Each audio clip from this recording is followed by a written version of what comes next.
Assalamualaikum warahmatullahi wabarakatuh. Salam jumpa, salam sejahtera untuk Anda semua para pemirsa Aras 9 Warta.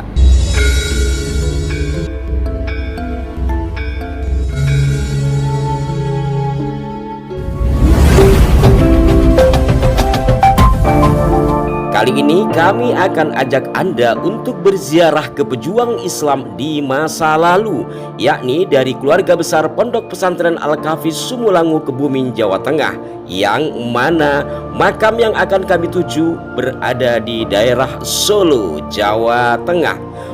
Berikut ini liputan Zen Imanadi dari Alap-Alap Mataram langsung dari lokasi makam.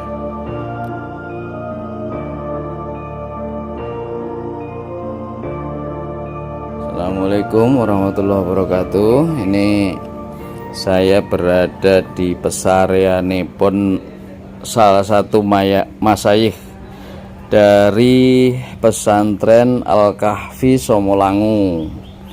Nah, ini adalah makam dari Syekh As-Sayyid Mukhtaram Al-Hasani As-Syahid, atau yang dikenal sebagai Raden Ngabei Pamungkas Zaman. Beliau ini hidup di antara tahun 1473 sampai 1677 Masehi. Jadi usia beliau cukup panjang. Ini makamnya ada di Gabutan, Solo. Karena memang Masyayikh Sumulangu itu dulu sangat aktif dan dinamis dalam dakwahnya. Jadi makamnya ada yang di Gabutan Solo, ada yang di Kudus, 2 di Kudus, kemudian ada juga yang di Sulawesi, 1 orang di Sulawesi, kemudian ada yang di Maroko, ada yang di Tunisia, ada yang di Mekah, ada yang di Gujarat. Itu semua dari Masyayikh Pondok Pesantren Al-Kahfi Sumulangu itu tersebar. Ada juga Mbah Mahfud yang di Sewot itu, Cilacap, Gunung Serandil. Jadi banyak sekali tersebar semuanya, hampir ke seluruh bukan cuman Indonesia tapi kawasan Asia, Afrika.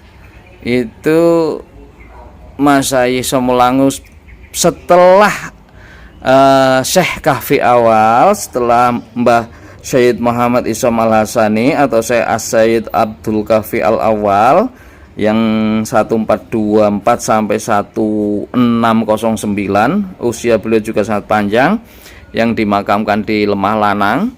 Itu keturunan beliau kemudian menyebar ya ke seluruh kawasan Asia, Afrika, dan Nusantara ini.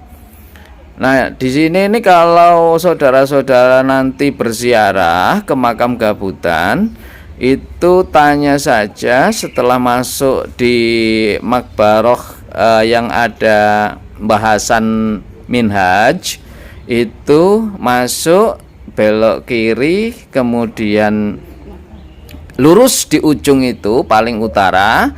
Ini ada Mbah Sayyid Jawahir Al-Hasani, Sayyid Muhtaram Al-Hasani As-Syahid atau Raden Ngabei Pamungkas Zaman. Nah, ini makamnya memang sudah berubah menjadi makam baru, bukan lagi makam era Demak ya. Ini makam sudah makam baru, mungkin diperbaharui di tahun-tahun, kalau melihat motif tehelnya ini mungkin di tahun 70-an ya atau 80-an awal. Ini dirubah mungkin menjadi seperti ini. Semestinya kalau makam Demak itu seperti halnya, nah itu ada di sana itu Mataraman juga, tapi lebih tua sedikit ya, hampir seperti yang lain itu. Itu makam Demak, itu seperti makam Demak itu yang agak ini apa namanya, dari batu. Nah, ini makam batu. Nah, oh ya, dan di sini juga ada Ini menurut dari juru kunci di sini, beliau adalah anak Raja Kalimantan, berarti dari Datuk Kalampayan. Nah, itu yang memang sampai sekarang nasabnya itu masih dialai terus ya, masih dialai teruskan itu. Nah, tapi saya memang ziarah ini ke mbah-mbah kita ya, kepada Masayikh Pondok Semlangu, buyut-buyut kita di atas yang entah keberapa, karena ini hidup di tahun 1400-an sampai 1600-an itu. Ini Mbah Syekh Sayyid Muhtarom Al-Hasani. Sampun wonten mawon, matur sembah nuwun. Assalamualaikum.